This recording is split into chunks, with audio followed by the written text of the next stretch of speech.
नमस्कार सभी प्रिय भक्तों को। आज इस वीडियो में भगवान शंकर का कवच सुनाने जा रहे हैं तथा साथ ही शिव स्तोत्र का पाठ भी श्रवण कराएंगे। इसको हृदय में धारण करने से और शिव स्तोत्र का पाठ करने से भगवान शंकर उस भक्त का साथ कभी नहीं छोड़ते। ये शिव जी ने खुद ही अपने मुख से कहा है। सावन के महीने में तो यह उत्तम फलदायी है। शिव जी ने अपने इस कवच को वाणासुर से कहा और वाणासुर द्वारा स्तोत्र का पाठ करने से भगवान शंकर स्वयं वाणासुर के यहाँ निवास करने लगे थे। इसी तरह जो भी इस स्तोत्र और कवच का श्रवण करता है उसके यहाँ भी नित्य शिव का निवास हो जाता है। तो सुनिए।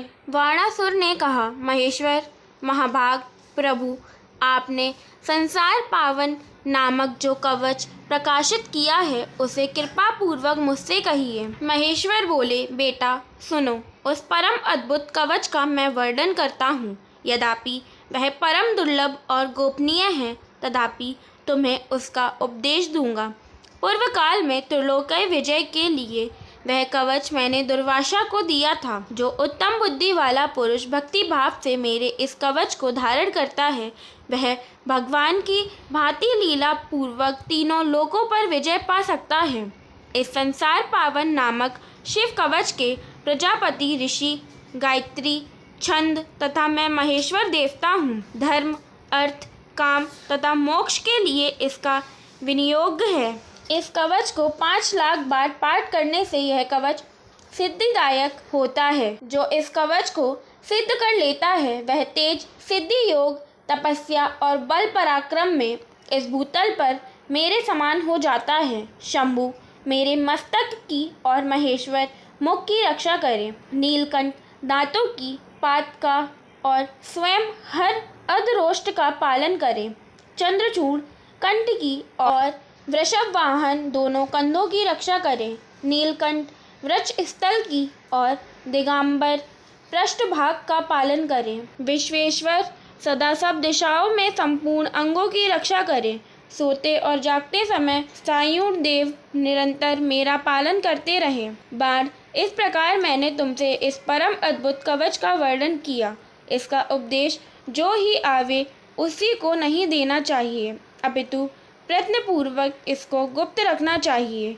मनुष्य सब तीर्थों में स्नान करके जिस फल को पाता है उसको अवश्य इस कवच को धारण करने मात्र से पा लेता है। जो अत्यंत मंदबुद्धि मानव इस कवच को जाने बिना मेरा भजन करता है वह 100 लाख बार जप करे तो भी उसका मंत्र सिद्धिदायक नहीं होता। भगवान शंकर का कहा हुआ कवच वाणासुर ने अपने हृदय में धारण कर लिया।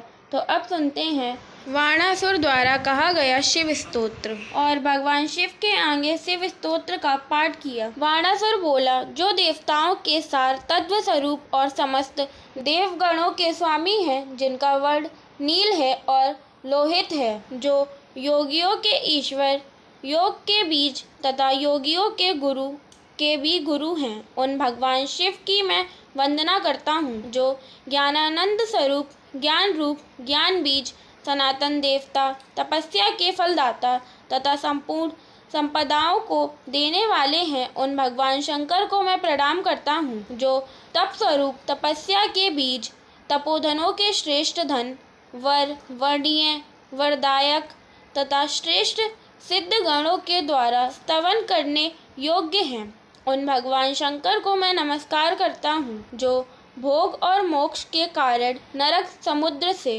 पार उतारने वाले, शीघ्र प्रसन्न होने वाले, प्रसन्न मुख तथा करुणा सागर हैं, उन भगवान शंकर को मैं प्रणाम करता हूँ। जिनकी अंग कांति हिम, चंदन, कुंद, चंद्रमा, कुमुद तथा श्वेत कमल के सदृश उज्ज्वल है। जो ब्रह्म ज्योति स्वरूप तथा भक्तों पर अनुग्रह करने के लिए विभिन्न रूप धारण करने वाले, उन भगवान शंकर को मैं प्रणाम करता हूँ। जो विश्वों के भेद से बहुतरे रूप धारण करते हैं। जल, अग्नि, आकाश, वायु, चंद्रमा और सूर्य जिनके स्वरूप हैं, जो ईश्वर एवं महात्माओं के प्रभु हैं और लीला पूर्वक अपना पद देने की शक्ति रखते हैं, जो भक्तों के जीवन हैं, तथा भक्तों पर कृपा करने के लिए कातर हो उठते हैं, उन ईश्वर को मैं नमस्कार करता हूँ। वेद भी जिनका स्तवन करने में असमर्थ हैं, जो देश,